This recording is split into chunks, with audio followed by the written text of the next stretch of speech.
Si toi aussi t'en as marre des teamers et des bad random, cette vidéo est faite pour toi. Voici des conseils pour gagner tous tes duels.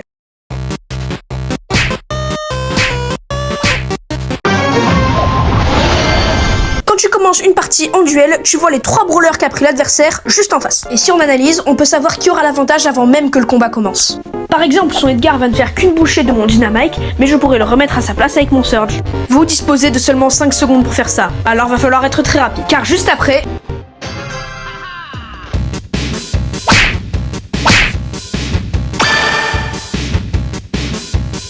En duel, vous serez sûrement amené à vous retrouver en mauvaise position. Dans ce genre de moment-là, vous avez 2 choix. Soit miser sur la chance et faire un pari risqué, mais des fois ça marche, comme là.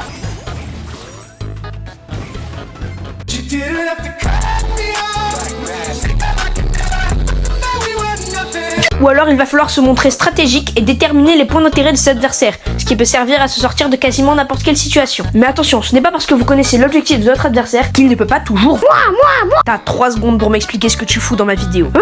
Attends voir, je reconnais cette voix. Timothée...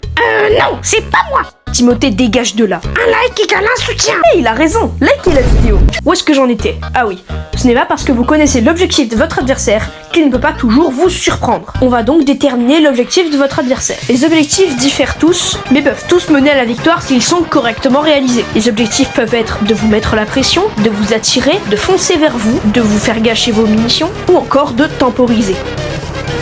En fonction du brawler de votre adversaire, temporiser peut être important. Je parle par exemple de tous les brawlers capables de charger leur super automatiquement ou grâce à une zone. Et tous les exemples s'affichent à l'écran. Je n'ai pas mis Buster car sa zone ne fonctionne pas en duel. Si votre adversaire n'est pas un anti-tank et qu'il doit temporiser, n'hésitez pas à lui foncer dessus si vous en possédez un. Dans les exemples de tank, il y a Frank, Jackie, El Primo. Mais si vous réfléchissez un tout petit peu, vous pourrez connaître l'objectif de votre adversaire en fonction de son brawler. Ça va être assez facile. Par exemple, les snipers vont chercher la distance, donc utilisez les murs pour vous rapprocher d'eux plus facilement. Si vous êtes un lanceur, vous pouvez également jouer avec les murs. Vous avez juste, avec vos attaques, à bombarder les... Attends, qui a foutu ça dans le script? Si vous jouez un sniper, n'hésitez pas à reculer. Mais attention à ne pas vous mettre dans un coin. Vous donnerez trop de pouvoir à votre adversaire sur vous.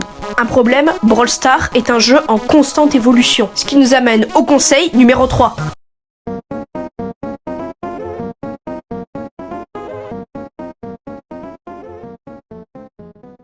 Bon, pour les 3 du fond, qu'est-ce que c'est la méta? La méta, c'est un classement de quel est le meilleur brawler en théorie. Ça prend en compte beaucoup de facteurs, mais majoritairement, ça va être les stats et surtout le rapport aux autres brawlers.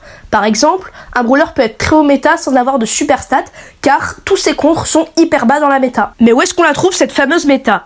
Eh bien sur internet. C'est bête, mais pourtant c'est ce qu'il faut faire, hein.